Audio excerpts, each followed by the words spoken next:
Hi, everyone, and welcome to another episode of the Car Reviews podcast with CollectorCarCanada.CA. We have 4 cars to show you today, but first I'll tell you a little bit about their recently passed owner, known affectionately as the Big Guy. Well, the Big Guy was a very successful Ford Lincoln dealer in the Ottawa region, so he was well known by that tagline in Eastern Ontario and Western Quebec, because that is a tagline he used in a lot of his advertising.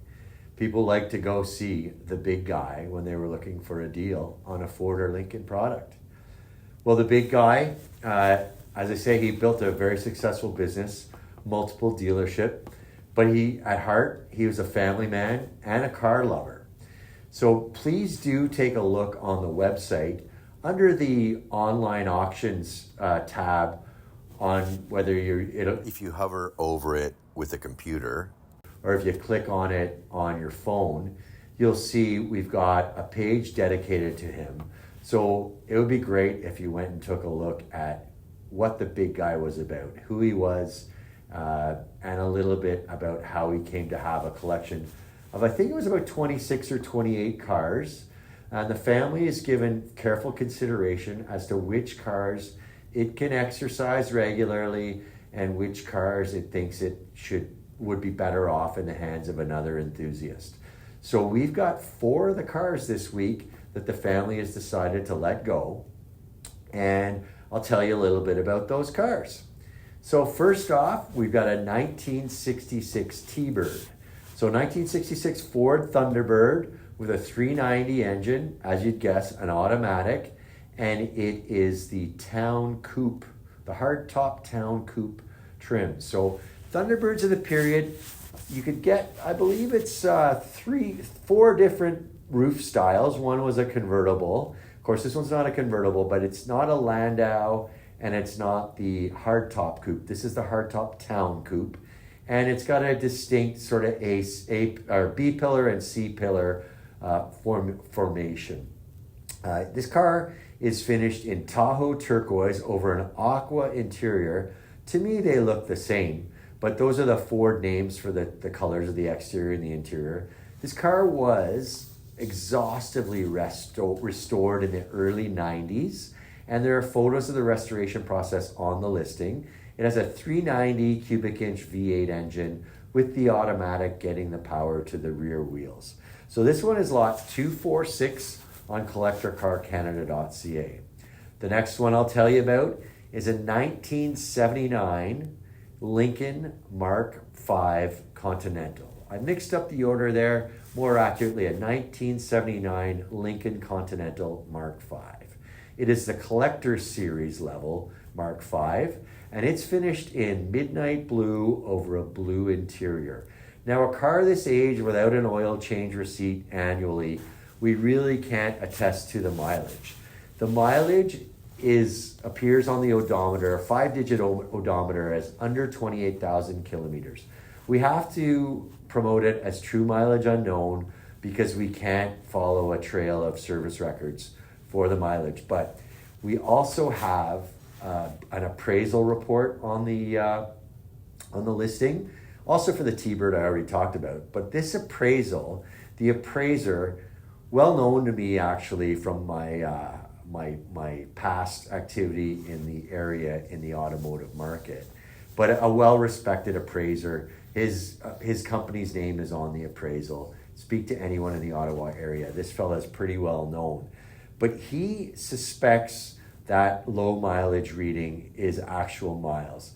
Certainly to my eye, I've seen all 4 of these cars. To my eye, the car, certainly the exterior and the interior condition, are of a quality consistent with 28,000 kilometers.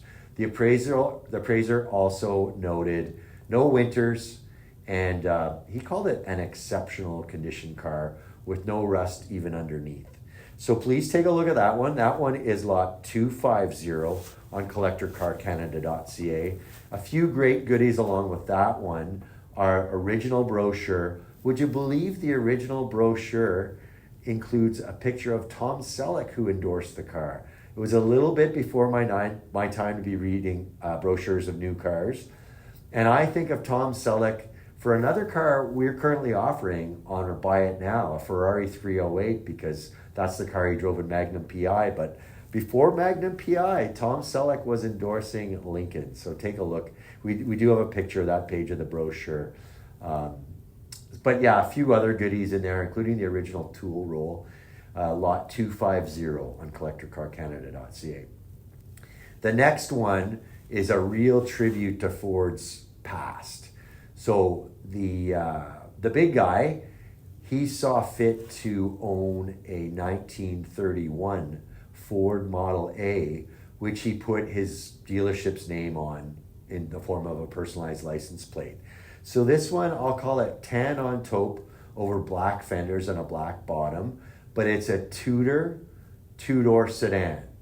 Beautiful condition. When I was up close to this car, I couldn't find flaw with it, but I'm not an expert on Model A's, admittedly, so I'm going to call it near flawless. But the paint is excellent. The interior is excellent. Underneath is excellent. This one we did not take out for a little drive.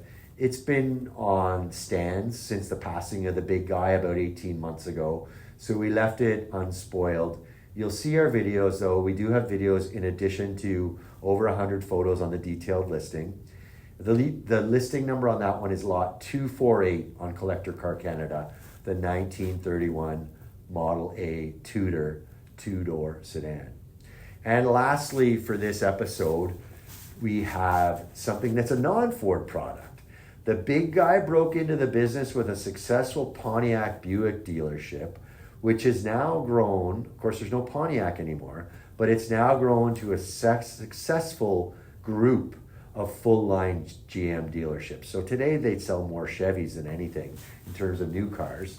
But at the time, Pontiac Buick dealership, and the big guy, before he got snatched away by Ford to be a new dealer in the early 80s, he was general sales manager at a Pontiac Buick dealership. So the Buick that he chose for his collection, purchased long after his tenure was done at the Pontiac Buick store. But he chose one that is interesting and unique to me, given that it's the last year of a rear drive Riviera. So a Buick Riviera, which broke into the scene, I believe 63 model year, very, very pretty car then. And it morphed over the years to the boat tail, to the last of the rear drive ones like this 78. But 78 being the last rear drive Riviera happens to correspond with the 75th anniversary of Buick. So this car is a Buick Riviera LXXV. So the LXXV, Roman numerals for 75. So in 1978, Buick was celebrating its 75th anniversary. So originally Buick planned for there to be 1,000 of these limited run cars. They were popular enough that Buick expanded the run to be just under 2,900 cars, but it's a low enough run that we rely, as our followers will know, we often put Haggerty.ca valuations on our cars. We were unable to find a valuation for the LXXV Riviera. Not even Haggerty.com contained one. So this is a US market car. Same appraiser, actually, his appraisal report is contained on this listing as well for lot 251. Same appraiser speculates that the 34,000 miles on the odometer for this car are original based on his review of the car. Maybe not in quite as mint condition as the Collector Series Lincoln, but darn close. So please have a look at that one. So all that to say about the valuation we have for the car on the listing for lot 251 is for a standard Riviera of the day. So it does not have the goodies like the leather seat with contrasting piping, the silver and black two-tone paint job that all the LXXV Rivieras got. Big difference mechanically too. 403 cubic inch Oldsmobile engine went into these Buicks, not the standard 350.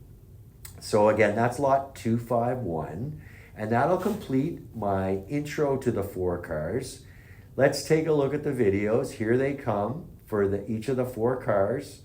So a quick recap: lot 246, 1966 Ford Thunderbird Hardtop Town Coupe. Lot 250, Lincoln Continental Mark V Collector's Series.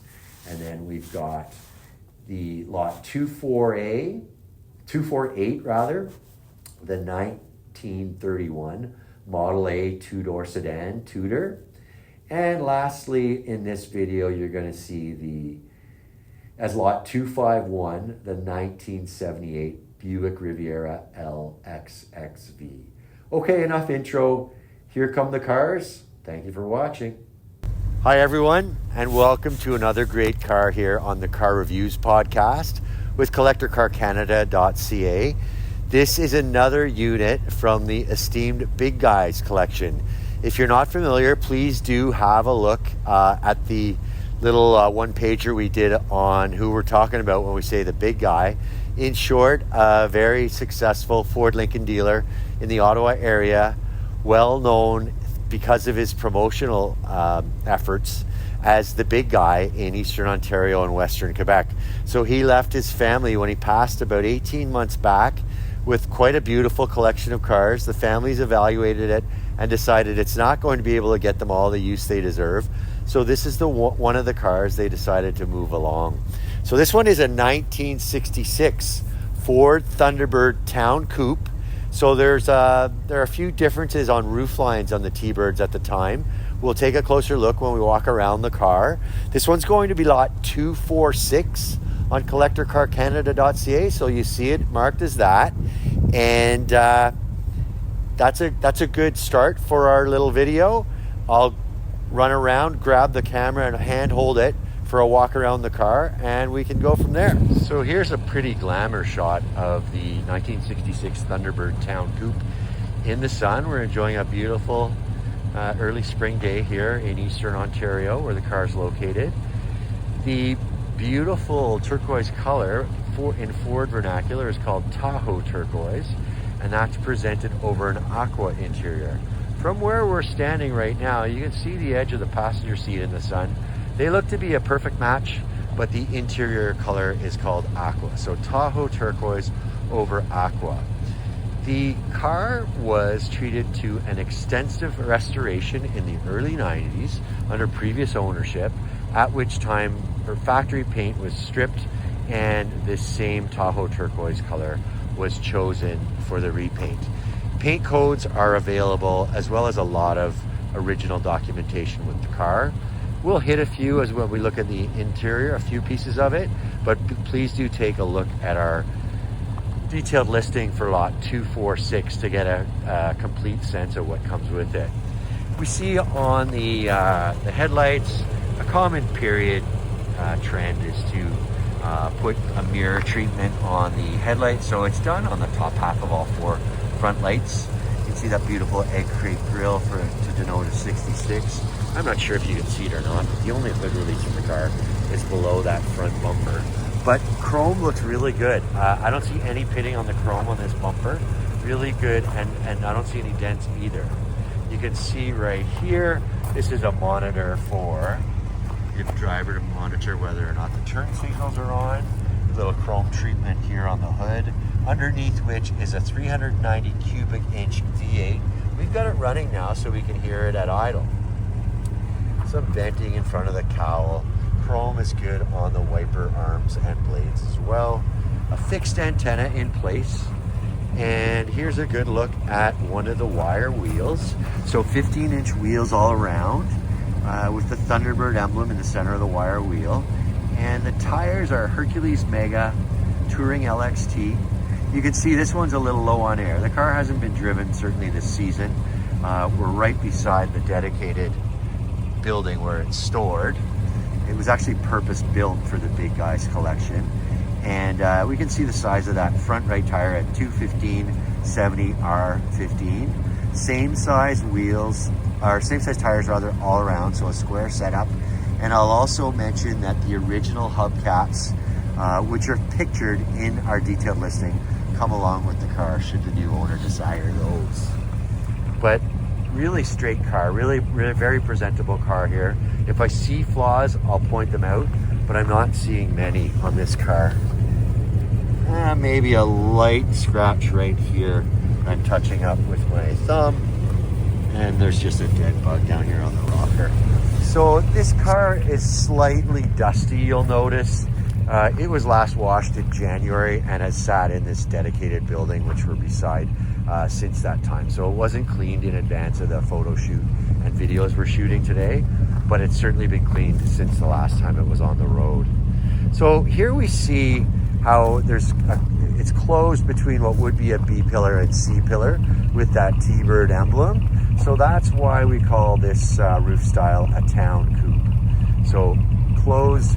There's talk about rear seat passengers liking this for the sake of the privacy they got when being driven around in a period T-Bird.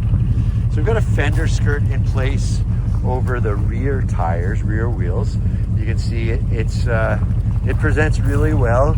Sometimes when these start to bubble up with rust, these fender skirts are the first to go, but no evidence of that here on the 66 T-Bird. We can only see half the wheel, I suppose, or maybe a little bit more, but the wire wheel and the same Hercules Mega tires in place. Working our way back. Oh, just in case I forget to mention them, I just caught the eye. There are a few dice in place on this car for fun. So both door locks have them, and they also make up the bolts for the rear license plate. Nice Thunderbird emblem here on the rear quarter, and a good look at the venting both to exit the interior of the car and then through here to the exterior of the car. And even the roof, the paint on the roof looks really good. Kind of a low slung car for the period, actually. As I got close to that roof, it felt a little bit lower than many cars I'd see that were of the period. So working our way around to the rear, we can see a dual exhaust, both pipes chugging it out, and they're downward pointing exits with chrome finish. And I'll get a little closer, but with the license plate removed, you can see the two bolts I was talking about with the 6s exposed as the dice on the end of the bolts, and a full width tail light with reverse light in the center, obscured slightly by that T-Bird logo. And we'll take a look at the trunk in a minute. I don't have the key handy right now, but here's how we get into it. That spring is still very strong on the cover for the keyhole. So working our way around to the other quarter. Here's where the fuel door is. Took a look earlier. Nice and clean inside of there. As you can see, if you want to go a little deeper, we did take the cap off the fuel neck, so you can take a look for what it looks like on our detailed listing. Again, lot 246. Nice looking fender skirt again here on the driver's rear, and the spoke wheel looks just as good with that Thunderbird center cap, Hercules white wall to match. And here's a good look at the town coupe treatment on the side of where the sun isn't showing, so you can get a look at the paint. It's just as good, just looks a little different outside of the sun. And working our way past the driver's seat. I missed the vent windows when we were talking about the other side. A beautiful treatment on these late 60s, early 70s domestic cars. When I say beautiful, what I really mean is functional. The way that glass is angled enables both driver and passenger to get nice airflow on a hot sunny day cruise into the cabin. This car is equipped with air conditioning, but the vent windows are a nice treatment.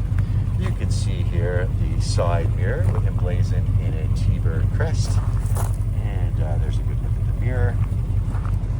And typical for a car of the 60s, we can see that there's no passenger side wheel. And the last Hercules tire, again 215/70 R15 for the tires. There's a good look at the Hercules LXT Touring 15-inch, and glass is good. I couldn't find any embossing on the glass, which might be period correct for Ford at the time, but I didn't see any labels on it.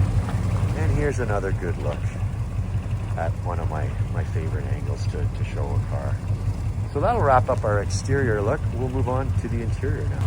Maybe what we'll do before we go to the interior is take a look under the hood. I'll get this hood release here. Not sure if you can see what I'm doing. That releases it, and then simple pull up, and nice hydraulic system. Well, I won't call it hydraulic, but no prop rod needed for the spring loaded system. So there's a good look at the 390 air cleaner, so labeled.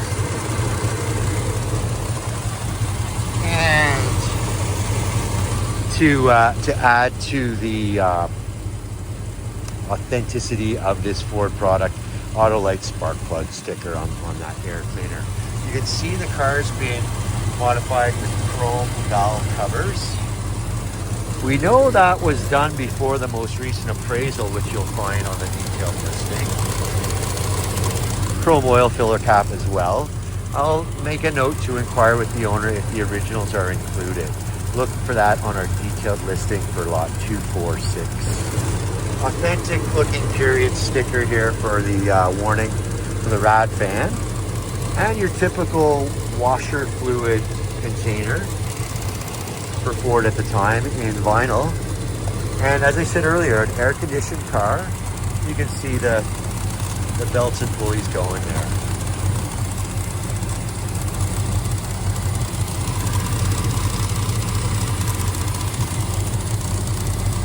And even the underside of that hood looks quite presentable. Even the insulation is intact. I don't see any tears in it. So a very proper looking car. I'll just give you a look at the battery. We're gonna make sure that battery gets replaced before this car goes to its new owner. So again, for the new owner, this car is going to have a new battery. And even this authentic label is still in place.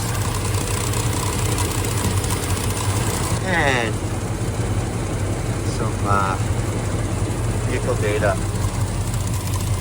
You can see some engraving on the fenders as well. So yeah, very presentable under hood.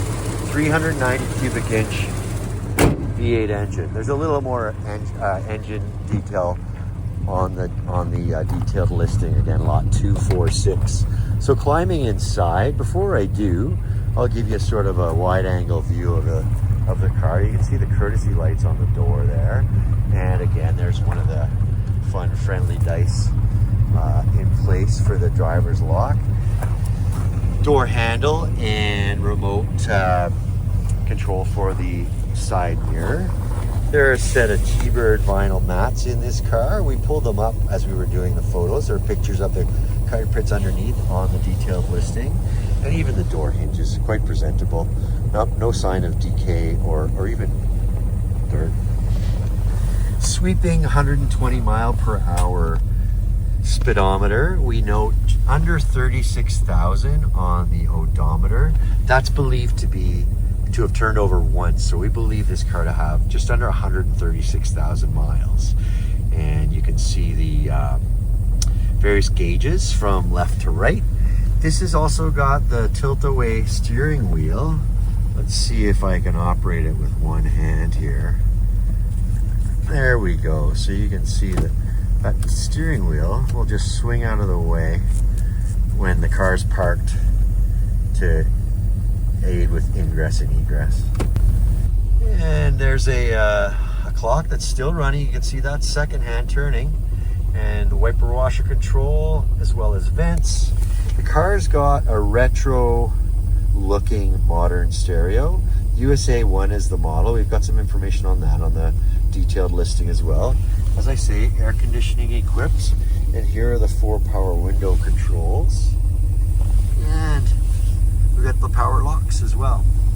Smart looking Thunderbird emblem here over on the passenger side, a matching vinyl Thunderbird mat. Here's the ashtray, nice and clean lighter too. There's a picture of that on the detailed listing.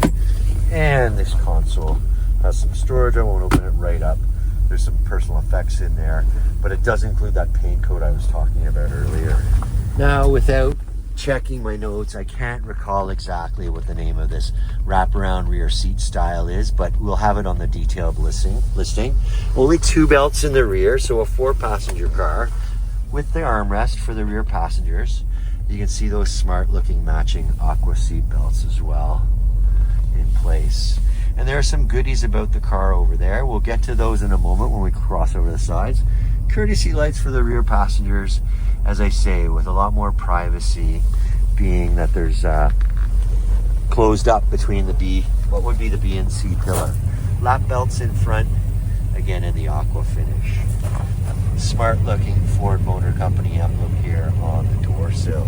Let's take a look at the trunk while I'm here, and we'll look at the goodies after this. So, a beautifully clean trunk here. And in case you think that vinyl map is obscuring any dirty spots, well, think again, because it's just as beautiful. We do have some photos of the spare tire on the detailed listing. I'm not going to remove that elasticide cover. And again, even the trunk lid looks really presentable with the matching aqua carpet throughout. And it's a lightweight trunk. It doesn't really need to be slammed. I do notice no lines on that rear window, so I think there's no rear defrost, which would serve to explain the defogging venting above the rear window. It's just as clean on this side. I do note no rear mats in this car, so might be something the new owner wants to get his hands on. But let's take a look at these goodies here. We've got a 66 T-Bird spec and feature manual. And we've got a 66 T-Bird owner's manual. There's something about the sound system. You can see the model USA 1. We've got pictures of the installation instructions on the detailed listing. Not that you need those, but we did do that. That's a battery warranty from an old battery. 1991, this was likely the battery that was put into it at restoration time. And then here's an album that the previous owner kept. You've got to be careful. The first page has some personal information of the previous owner. I don't want to show you that. But here's his summary of what the car is. I love that cruise-o-matic word for the automatic transmission. California cars noted. I haven't seen any specific evidence to that beyond what we see here. But here's an appraisal. But here's some photos about the restoration. We've got photographs of each page of this album in our detailed listing, but I wanted to show it to you here. So this previous owner bought it out of the Cornwall, Ontario area, and brought it to his home in the Pembroke, Ontario area. There's some details in here about who did the restoration work in the Pembroke area. Maybe I can change hands. I can show you a little bit better what the contents are. But as I say, there are photos of each page of this album. Here's the original broadcast sheet and an evaluation sheet from the Antique and Classic Car Club of Canada. This would have been at a show in 1991. I know it's the final page, and you can see that this car scored 987 points out of 1,000. Certainly very light wear since, even though that show was back in the 90s. So there's a great look at it. So maybe one more walk around and we'll move to some closing thoughts.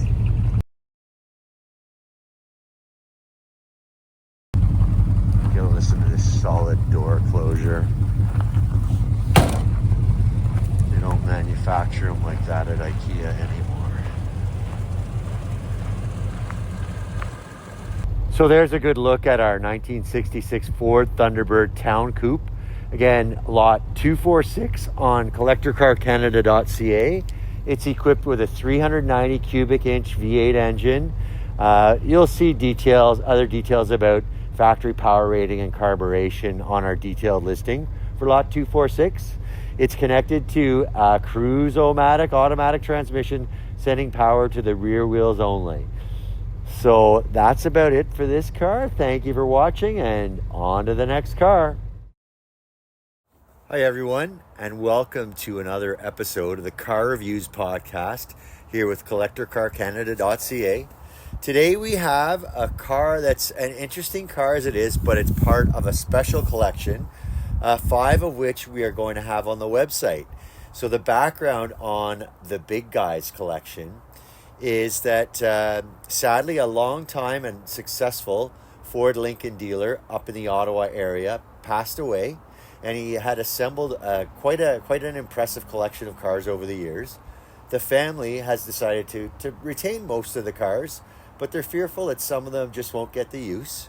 And 18 months later, here we are. We're really honored and really excited to have been chosen to dispose of 5 of the cars. So our job is to find 5 hobbyists who are going to be the next caretakers of these 5 cars. So the first one today we're talking about, 1979 Lincoln Continental Mark V. You might know the marks, the series over the years. This 79 is the final year for Mark V. It was a short run, 77 to 79. And 79 is the only year where the 400 cubic inch V8 engine is the only one offered. So this one's going to be lot 250 on CollectorCarCanada.CA. Often we do a startup of the cars. We're not going to do this here. We've got 5 of them to shoot, so we're a little pressed for time. But we do have a startup video on the detailed listing. Again, it's lot 250, where you can hear the car starting, you can hear the engine idling, and the exhaust, of course. We have several other videos demonstrating the car on lot 250. But that does it for the intro. I'm going to grab the camera that's shooting me right now to hold it by hand, and we'll walk around the car and give a good tour. Here we go with lot 250 on CollectorCarCanada.CA, a 1979 Lincoln Continental Mark V. All right, so like I was saying, we do have a dedicated video to the startup, engine idle, and exhaust on the detailed listing for the car. So please have a look and listen at that. You can hear the big 400 cubic inch V8 in all of its glory. You can also hear it at slow speed, but we have a couple of slow speed driving videos on the detailed listing as well. So in 79 for the Mark V, there were several various sort of limited edition series. This is maybe the one most preferred by collectors. It's called the Collector Series. And we've got a midnight blue finish. You can see the gold vertical bars on the grille, and the Mark V badge is also in gold. And there's also this pinstriping here, sort of a triple pinstripe down the sides, as well as through the center of the hood. So the center pinstripe, that's not one you see often, but Lincoln fans will be familiar with it. In those short driving videos, you'll also see the retractable headlights in operation. So no problem at all with those. And the one fault I find with the car is that it's a bit dusty. We're just with the passed away owner's daughter, and she was telling us rather that the collection was all cleaned in January. We're shooting this on April 16th, 2025. So sitting in heated storage, a dedicated facility here. That doesn't do half of it, but please do take a look at our tribute to the big guy for a little more detail on the building. But heated storage, a state-of-the-art dedicated build for the big guys collection. So continuing on, we've got the turbine factory wheels here with the chrome on the outside but blue inside the spokes there, you can see. And we've got a matching set of tires all around. They're a brand called Travel Star, and these were fitted, I think it's 2021. We definitely have that on our detailed listing. And at all 4 corners, you'll find a 225/75 R15 size. So a square setup on the Travel Star UN 105s. Neat detail, period detail, certainly for domestics in the period. The amber light, as you'd expect, is a reflector. And then that the one with the clear lens is for a turning light. So that's kind of a courtesy light for the driver when he or she has the signal on for each direction. That turning light comes on to help light the way of where the car's headed.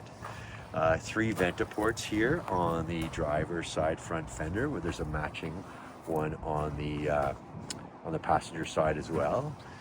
Dual mirrors on the sides, power on the driver's side, and then a telescopic controller in the center stack for the passenger side. But on that lens, you can see heated. So the height of luxury, certainly in 1979 with this Collector's Series 1979 Lincoln Continental Mark V. And here's a little badging to denote the Collector's Series, and a courtesy light here at the start of the vinyl roof. So all these Collector's Series trims would have had the, I won't say vinyl roof, but half vinyl roof. This one's also equipped with a power sunroof. Working our way towards the driver's rear wheel, matching tire, the Travel Star UN 106 225/70 R15. I took a look inside the gas door, the fuel door, nice and clean in there. There's a photo of it with the gas cap removed as well. We've got an appraiser's report on the detailed listing, or the bulk of it. We might have excerpted some personal information from it, but it was prepared in 2021 with an appraiser, certainly that we're very friendly with. He sends us the odd referral from Ottawa, and he noted that the car has not been winter driven, and he expects the 27,000 kilometers on the odometer to be true and original, but we don't have the documentation to support that. So I guess technically we're saying it's a TMU car. But if we've got the appraiser's blessing on that under 28,000 kilometers, to me that's a good sign. Chrome bumpers, front and rear, both in quite nice condition, free of any pitting.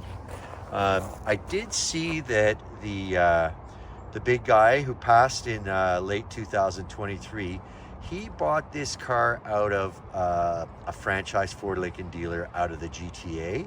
But you can see with that dealer emblem that it's got some Western Canada history. Koch Mercury in Edmonton. So we've got the familiar sort of taillights that differentiate certainly the Mark V from the Mark IV. There are several differentiators, but to me that is a really big one, because the taillights on the Mark IV are horizontal, where these Mark Vs are vertical. We've got reverse lights integrated into the rear bumper here. And another nice touch is that the faux spare tire opening, or sort of allowance, is covered in vinyl too, to match that roof. And under this emblem, of course, we've got the keyhole to open the trunk. No trouble with operating that. We've got a Mark V emblem here. And here's the sunny side up. We can get a good look at the car in the late afternoon, early spring sun here in the Ottawa area. But not too much different on this passenger side from the driver's side. We've got that matching Collector's Series emblem on the vinyl half roof, and as well as the courtesy light, another turbine wheel with the radial that was installed in 2021. Hadn't noted this until now, but I do see a little flaw here, tiny light dent here on the molding, the chrome molding surrounding the wheel well. I'm pulling out a coin so that we can show it with a toonie for perspective. So there's the coin. You can see the coin's quite a bit bigger than the imperfection, but that gives you a sense of perspective on it. We might have a little bit of a blemish here in the chrome as well. Minor, but always worth noting. We like to We like to show you these things. I just noticed an emblem, the car light emblem on the glass here. We did photograph those emblems on each pane of glass. So I guess there are 6 altogether, and we did find that car light badge on all 6. We can't promise the glass is original, but that's a sign that it might just be. Matching passenger mirror over here with the chrome cap. And another good look at the roof and the sunroof, the glass. And the vent ports on this side. We've got a power antenna with the car. It's in the down position now. Just we weren't operating the radio earlier, so that's why it'd be down.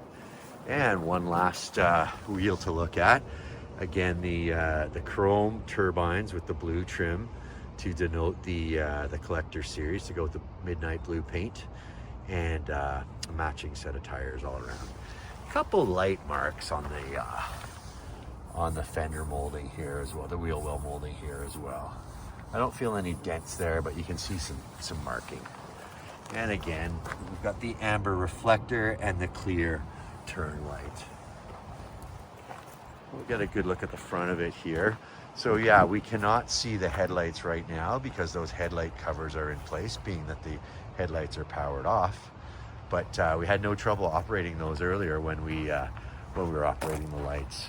Interestingly, the Continental in 1979 and other years around this time was also offered in 4-door form, but the Mark V part is what denotes the personal luxury coupe with this one. Again, I mentioned the bumpers when we were at the rear, but we see this front bumper. Nice chrome on it. I don't see any pitting on that chrome. Looks pretty darn good for a 79, I'll tell you. And front license plate bracket is in place.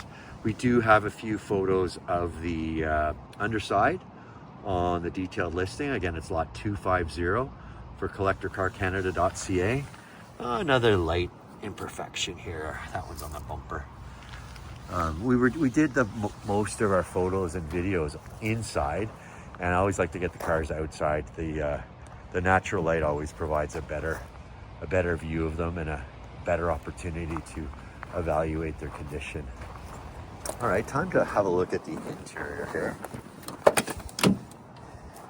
One thing I noticed, I mean, the interior also speaks to the likelihood of that sub 28,000 kilometer odometer reading being true mileage, because this leather on the driver's seat, barely worn, little bit of wrinkling on the driver's seat and the passenger seat, but that might have been there from the factory. But another little detail we noticed, this car, that same appraiser I mentioned, also mentions in his report that the car's never been winter driven. Despite that, the owner has a set of winter mats to protect what I believe would be factory mats. That mat really does match the carpet underneath, and then it's just as nice underneath the mat as well. So there's the base of that mat, and sure enough, there's a Ford logo. So these darn well might be the original mats. Either way, they're in really nice condition and showing evidence of having been covered by these heavier duty rubber mats. Gotta have the floor mats to protect the floor mats. Interesting detail on the Lincolns of this late 70s. We've got the HVAC controls over here on the driver's left side, so only the driver gets to control those. And here we've got light switches. You can see the clock is operational, the Cartier branded clock. You can see that second hand moving, so it's always neat to see a car from the 70s with a functional analog clock. This car is equipped with an AM FM 8-track stereo with a digital display, which was kind of ahead of its time for 1979. Among the many goodies that go with the car is not only a collection of period 8 tracks, but also the original brochures. So there are some details in there about I thumbed through it quickly and I saw where the the owner could choose from various sound system choices. As you'd expect from a Lincoln, full power, windows, seat, and locks. And this is an ashtray. We've got photos of them open and closed on the detailed listing, but that's an ashtray for a rear passenger. And you can see the courtesy lights are functional. Speaker in the door. And here's a good look at the sub 28,000 kilometer reading on the odometer. But as you can see, it's 5 digits, so we can't corroborate that by the book, but the condition of the car certainly speaks to the possibility of this being a sub 28,000 kilometer car. We've got some warning lights above the instrumentation. The speedometer maxes out at 180 kilometers an hour. 3-speed automatic with the 400 cubic inch V8. Driving the rear wheels only. We got a 4-way flasher here.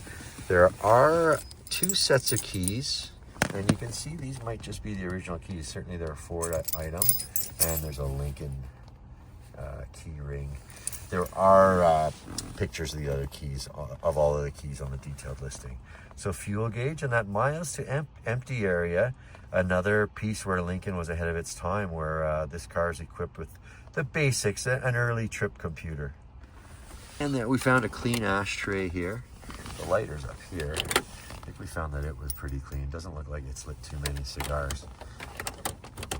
And another neat item with this one, another period piece. It's not only equipped with a CD, but it's equipped with a Ford CB rather. It's equipped with a Ford CB radio, and we also are offering some documentation about the Ford CB radio, and you'll see pictures of it again in the detailed listing for lot 250. I think we still have we've got the owner's manual in here, and there are various other manuals and brochures and documentation you'll see on the detailed listing that go with the car. There's a Mark V badge here on the far right of the dash facing. Cruise control is managed right here on the steering wheel with that fine wood grain finish or accent, I'll say, also quite prevalent on the dash face. So I think I'd like to show you the trunk too. That same, I always like it when we're able to read a credible appraiser's report, because it's interesting to see what the appraisers see. So to get at the trunk, we go here. Oh shoot, I dropped the key. Here it is. Round for a trunk on Ford product of the period. Put that back into place. Yeah, the appraiser mentioned that he suspected maybe the trunk's never even been used. Certainly it's very clean. A couple of pieces of lint in there, but that's about it. We've got a picture of this Collector Series tool roll unrolled so that all the tools can be seen on the detailed listing. This is a later attaché for an owner's manual. I think I can tell that Lincoln emblem's a little different, but it just has a couple of extra accessory light bulbs in there as spares. And then this, another beautiful period piece, not part of the car, from the factory certainly, but it goes with the car. It's a Just Add Water 8-track collection, so some real gems from the period. But yeah, very clean trunk, and you can see a picture of the Space Saver spare on the detailed listing as well. Details, even the trunk, the bottom of the trunk lid is carpeted. So the height of luxury certainly in 1979. So we'll walk around it one more time. Midnight blue, 1979 Lincoln Continental Mark V. So there's a good look at it. Still have the door open there, which is all right. And we'll move over to some closing thoughts. Okay, so there's a great look at a 1979 Lincoln Continental Mark V. This one's the Collector's Series. It's got the midnight blue paint with a lot of gold accenting. You can see the triple pinstripe down the side. Same on the passenger side. There's even a triple pinstripe through the center of the hood, and gold vertical bars in the grille up here. So again, this one is from the Big Guys collection, showing under 28,000 kilometers, which we believe to be original, but are not able to corroborate. But look at the listing critically, all the photos. All of the photos and the condition of this car certainly support it. No winters, and some really great goodies like period brochures, the 8-track collection as well. So again, the last year of Mark V, and the only year where only the 400 cubic inch engine was available. So that's a V8 hooked up to a 3-speed automatic, driving the rear wheels. This one's lot 250 on CollectorCarCanada.CA. We're really excited to have this and the others from the Big Guys collection. So look for lot 250, CollectorCarCanada.CA. Thanks for watching, and on to the next car. Hi, everyone, and welcome to another great car here on the Car Reviews podcast with CollectorCarCanada.CA. Here's another from the beautiful and esteemed collection of the Big Guy. If you're not familiar with the topic of which I speak, please do have a look at the dedicated page.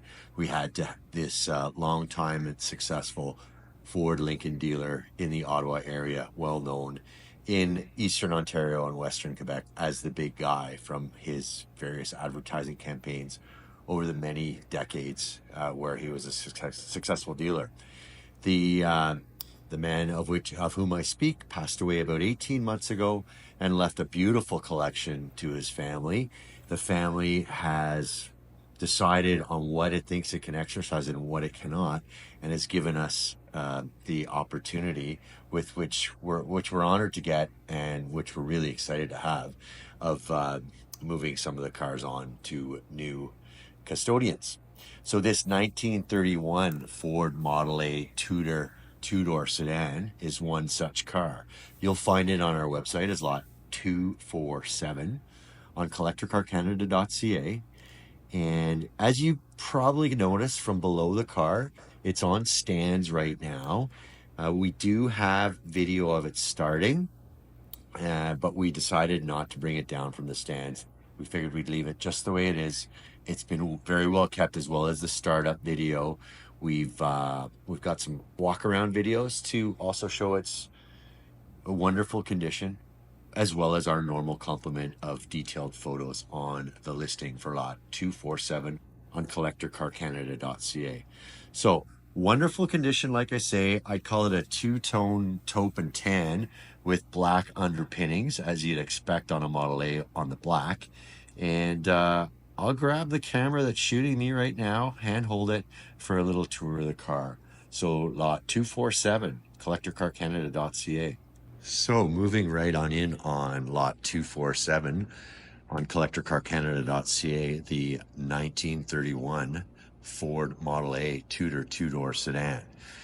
This was in the Big Guys collection from 2011 through his passing in 2023. And we have it on good authority that he enjoyed the car with his wife and family with the local Model A club. There's a bit of evidence to that in the car, and you can see their club is recognized here on this little cleanup towel. So we found that in the car when we started shooting the photos and videos of it. But just more evidence that this man was more than a successful Ford Lincoln dealer. He really loved the product. And this purpose-built building in which I stand right now certainly is evidence of that. All the vehicles in here are Ford product. But for one, before he became a dealer, he earned his stripes as a general manager in a Pontiac Buick dealership. And there's a car from his days there in here as well, in addition to all the amazing Ford product. As I say that, I know his daughter's got her old VW Beetle in here as well. Not for sale. Let's focus in on this Model A.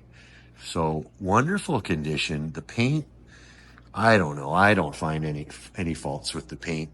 It's quite presentable. You can see the two-tone here, and there is even a gold stripe, accent stripe. I guess I could call it a pinstripe. It's broad for a pinstripe, but there it is along the side of the car. And the running board features a vinyl covered step.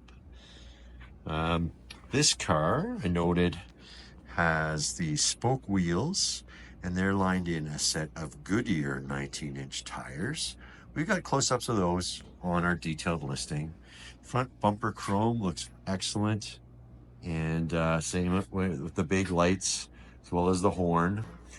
The Model A's, certainly this Model A, has a windshield that's hinged at the top, so we've got it in the open position right now. And as you might guess, there are no air conditioners in cars going back this far, and this allows for some airflow through the cabin on those hot cruise days. The doors, beautiful function, no trouble at all, and a solid secure shut when I close it. So we can see the drum brakes in the center of the hub here on the driver's rear wheel. 19-inch spokes with the Goodyear tire, matching set all around, as well as the spare on the rear, mounted on the rear, which we'll see in a minute. Vinyl covered roof on this Tudor. Give you a sense of that. Also wonderful condition. And a visor to keep the sun out of the eyes of the front seat occupants. Working our way back to the rear of the car. Here's the rear mounted spare tire I mentioned. It's a matching wheel, 19-inch spoke with a matching Goodyear tire. Two-piece bumper here in the rear. Both sides look excellent. Great chrome.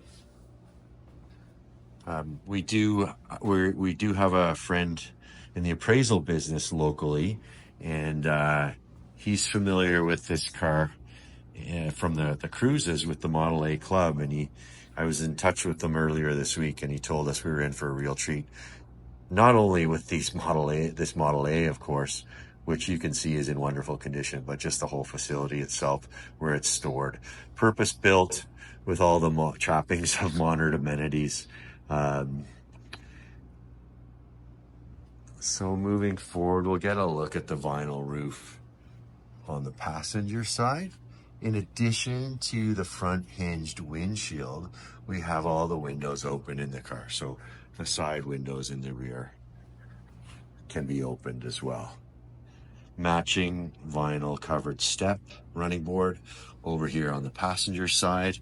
We'll give this door the open and close test as well. I'll show you the hinges while we're at it, but you can see every detail checks the boxes in this. I don't think I showed it on the driver's side, but there's a Ford plate on the door sill, and map pockets, a map pocket as well. There's one on the driver's side. When we get back there for the interior look, there's a couple of books in there I'd like to show you. I'll demonstrate how easy it is to operate these windows. Nice free movement, no trouble at all. And a nice solid shut. And here are the hinges from the exterior. Really beautiful condition, what can you say? So let's have a look at the engine compartment. The locks were open there. We had it open earlier. I guess we forgot to close it back up properly.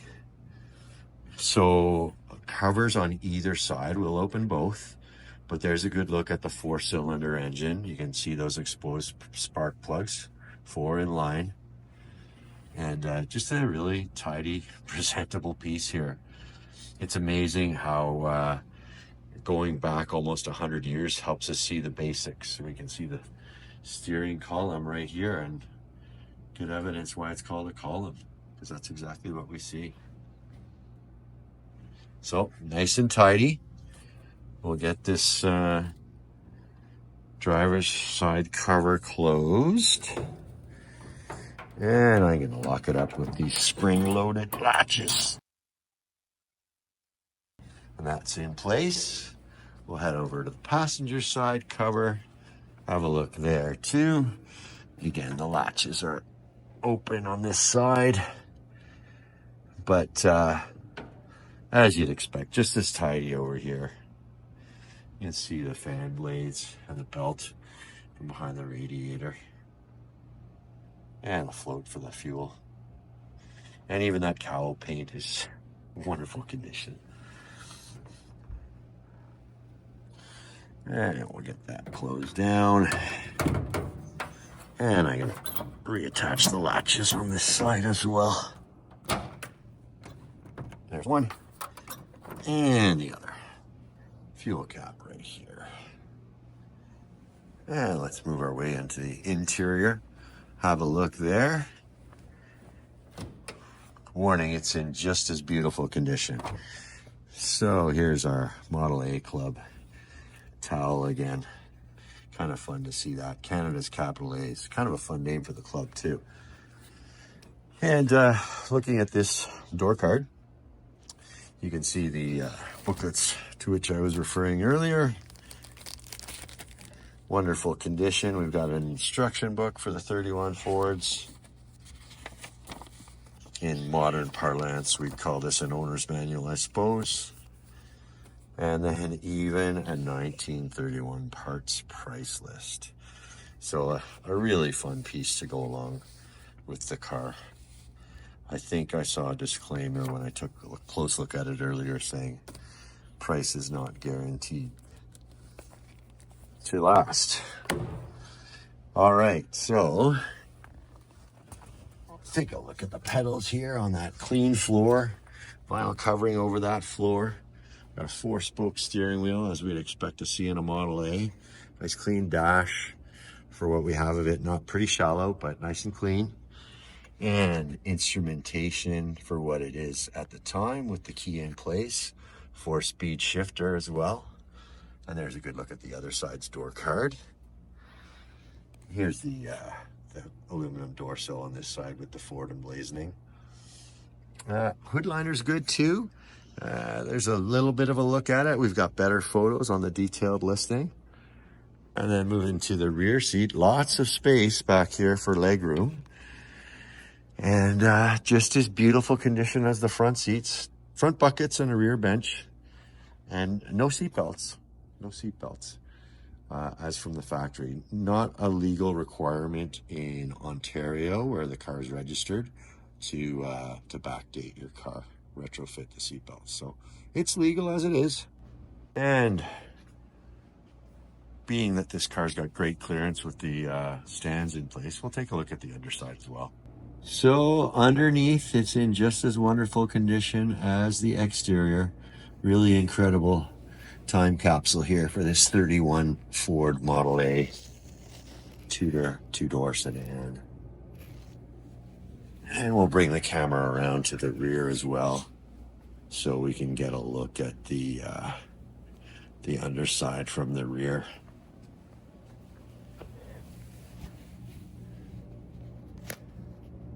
Really is a tidy package. Really impressive for a 31.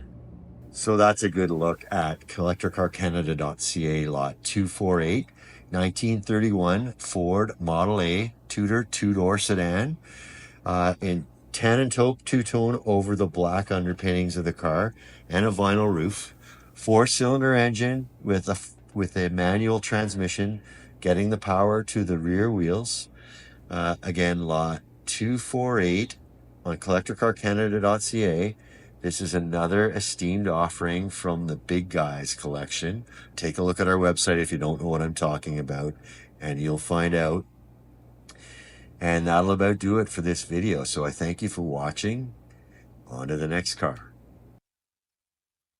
Hi everyone, and welcome to another great car here on the Car Reviews podcast with CollectorCarCanada.CA. Today, from the esteemed collection of the Big Guy, we do have a one-pager on the site describing the recently passed Ford Lincoln dealer, long-time successful Ford Lincoln dealer, I might add, here in the Ottawa area, who left quite a collection of cars to his heirs and successors. the family's decided that some of them it will not get to use. So we have a few of them available on the site. So this is one of them. Despite being a Ford Lincoln dealer, this man originally earned his stripes in the Pontiac Buick world in the 70s, progressing all the way to general sales manager for another esteemed dealership up here in the Ottawa area. And so the Buicks of the 70s, I presume, had a special place in his heart. And when retirement came for him and he had some time to work on his own and play his own collection and play with some cars, this Riviera is one of the cars he chose. So this is a special Riviera for a number of reasons.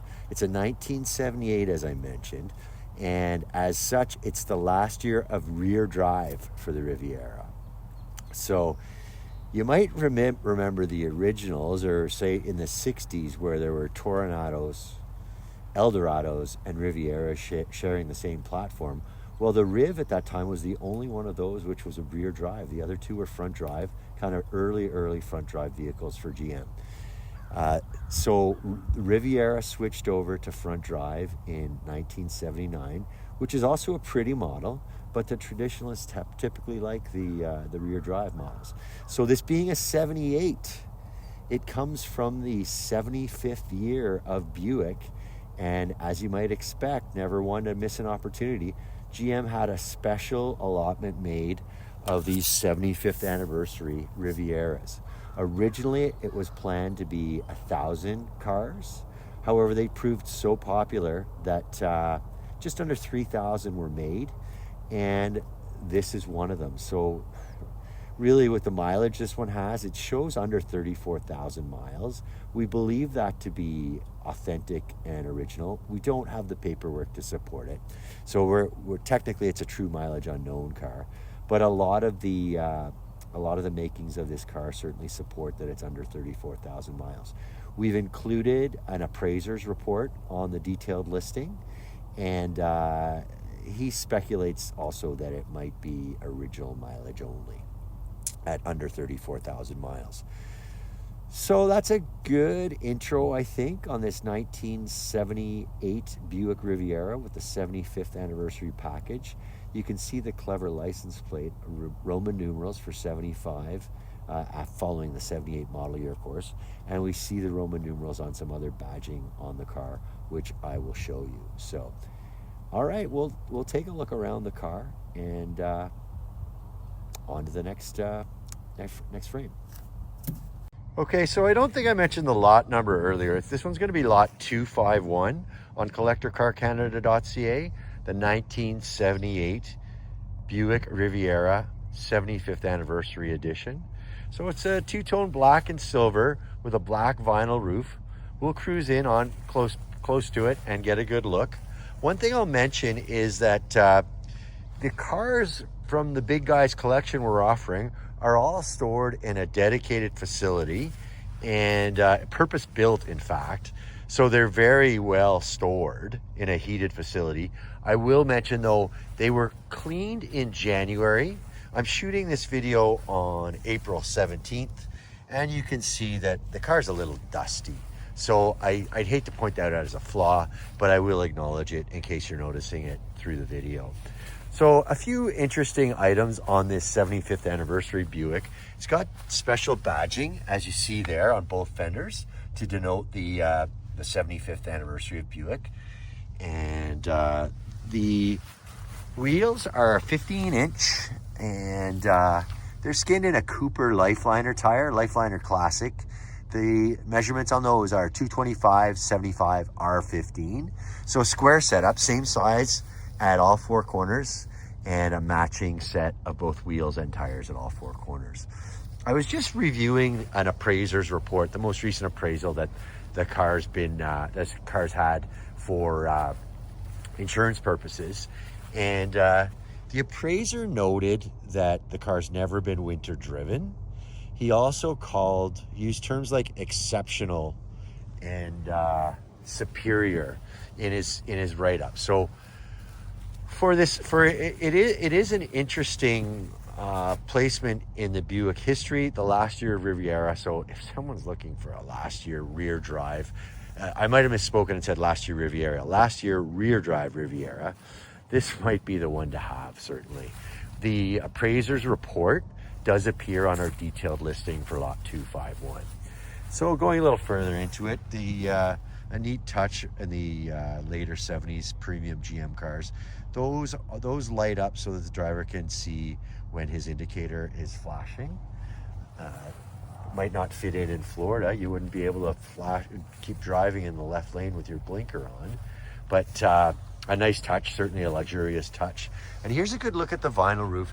It is a little dusty, but I don't really see any flaws in this vinyl roof. And that might speak to the likelihood of the under 34,000 mile odometer reading being true and a genuine.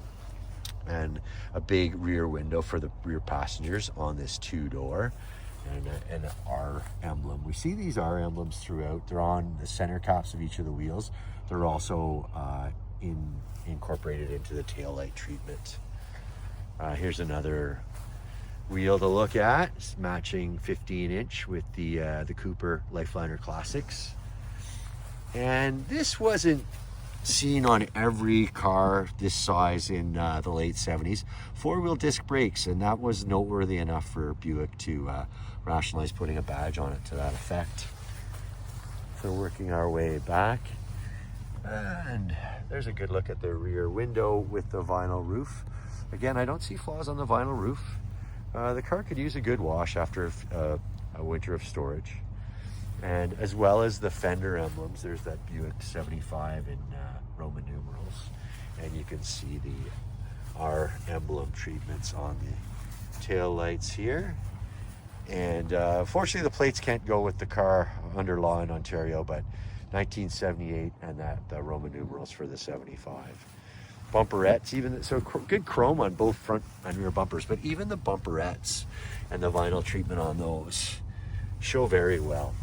The recently passed Ford dealer with a GM background who left this car to his family, he acquired it in Ohio, and so he imported it himself. So a U.S. market car. We'll continue to work our way around. We get to see the two-tone paint in the sun, so black up above, silver through the belt line, and then black on the rockers down below as well. We also see Riviera here on the rub strip. Matching 15-inch wheels here on the rear with those Cooper Lifeliner tires. But a well-presented package all around. One item I did notice earlier when we were doing photos is that the original dealer's logo is on here. You can see Steubenville, Ohio. We also see the matching embossing that we see on all the pieces of glass, leading me to have a hypothesis that this might even be the original glass. Power antenna, you see it right here in the down position, being that the car is not running right now. And here's a good look at the 3/4 view in the front while it's sitting in the sun. So we're getting close to having a good look at the interior of the 1978 Buick Riviera. And before we do, I'm realizing there's one item of importance I left out here on the exterior. The one flaw I do find in the paint is here on the passenger side. I do see a bit of bubbling happening. I did check the driver's door. We'll go over and take a look, but I didn't see it there. But we do see it here on the upper frame of the passenger door. But let's take a look at the driver door, where we don't see any evidence of anything similar. A lot cleaner over here. So let's move on to the interior. There are some goodies over on the passenger side. We'll walk over and take a look at those directly. But gray interior. Well, we've got the exterior two-tone black and silver. I suppose we could say it's matching. We've got higher content of gray on the leather seats with the black piping. So a smart compliment, I guess I'll say. We do notice just a bit of wear here on the driver's seat, but only on this driver's seat. You see the old body by Fisher emblem. I think we saw those with GM through about 1983, so a very familiar piece to see on that door sill. We've got the contrast as well with the floor mats. You can see with that R emblem, these are Riviera floor mats, and I suspect they might be original given the black and silver theme of the car. I won't put my name on that though, so don't quote me on that, but certainly the Riviera floor mats, and the carpet underneath is really presentable still. And even the vinyl covering for the wrist protection for the foots while using the pedals. Get that back into place. That mat could use a good vacuum, but otherwise in nice condition. Well optioned car, as you might expect for the ribs. We've got power seat, several controls there. That's for mirror, windows here, and then power locks here. Familiar controls for those familiar with the 1970s and early 80s Buick rear drive cars. Climbing in, this steering wheel is an indication that we've got not so much of a regular unit with the 3-spoke style. Leather wrapped, as I say, with the 3 spokes. Instrumentation, we've got the speedometer, maxing out at 85 miles per hour, which would have been federally mandated in 1978 in the US. Again, this is a US model car. And we see the odometer checking in at under 34,000 miles. Believed original, but we cannot substantiate it. And there's a good look at the gear shift indicator. And then on the right, the larger gauge for the fuel. Wipers and lights to the left. And then, again, a little more premium than your typical 78 GM product. Similar fonts, though, that very familiar to me being around these cars at the time. But AC, and it's even got the climate control settings. And this is a remote mirror for the driver, or for the passenger side. Controls right there, and a defrost. And an AM/FM stereo, so you switch AM and FM with this switch here. But better than that, it's got an 8-track player as well. And there's a good look at the 75. So down here, the owner's just has a little cup holder contraption, and even it's got a little bit of storage in there. So not a stock item, but certainly useful. So we'll call this a 60/40. Oh no, I guess we'll call it a 50/50 split bench. You can see there's a split between the two. And dual armrests, one for each side between passenger and driver. There are 3 belts in the front though, so we can legitimately call this a 6-passenger car. Always a good look at the rear seat. There is the matching Riviera mats in here. There's just some winter mats here to protect those, but there's the black with the R to denote the Riviera, and three-seater back here as well, so with the middle belt. One minor flaw I'll say is the map pockets. They've lost a little bit of elasticity over the years. Working our way around to the passenger side, I'll show you some of the goodies that come with the car. This binder has a lot of neat stuff. Now, my hypothesis on this is that it was a dealer plate in 1978, but you can see the 1978 part. It'll go with the car, but the new owners caution they're not going to be able to register those plates to this car. But the owners are happy to send that out, being that it's 1978 noted. So a lot of goodies in this 3-ring binder, showing a lot of originality. We've got each page photographed in our gallery. This is the appraisal. Again, that's in the gallery as well. And some of the business side of things in this file. Typical car dealership habit, I would suggest, is that each car has a file. So that's the case for all of the cars we're listing from the Big Guys collection. Good look at the passenger side mat. So maybe it's time to have a look at the trunk. So working our way back to the trunk, a couple extra goodies back here as well. The goodies back here consist of a great collection of 8-track tapes. So they'll go with the car. So we got it 6x4, 24. Got to be at least 24 in the cardboard box as well. So probably 50 or so 8-track tapes.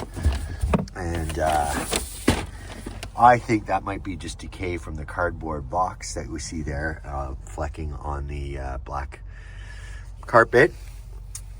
And we've got a spare, which may not have been used either. When I see that blue striping, certainly it would indicate that it hasn't been used. It might even be the original spare that came with the car back in 1978.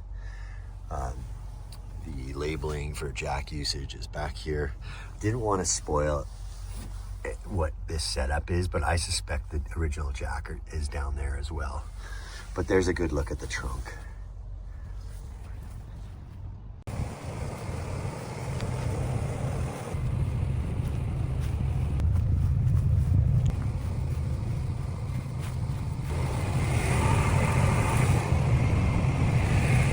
So there's a good look at our 1978 Buick Riviera. Again, it's from the 75th anniversary of Buick, so that makes that they made a special edition under 3,000 units, and this is one of them certainly. 1978 with the 403 cubic inch V8 engine, made it to a 3-speed automatic, driving the rear wheels only. Odometer shows under 34,000 miles. We believe it to be true, but have to classify it as true mileage unknown because we're not able to corroborate that. Available from the collection of the big guy. Again, if you haven't yet, please do take a look at our website for a little bit of discussion about that and this special collection of cars, some of which we're able to sell for the family. Lot 251, CollectorCarCanada.CA. Thank you for watching, and on to the next car.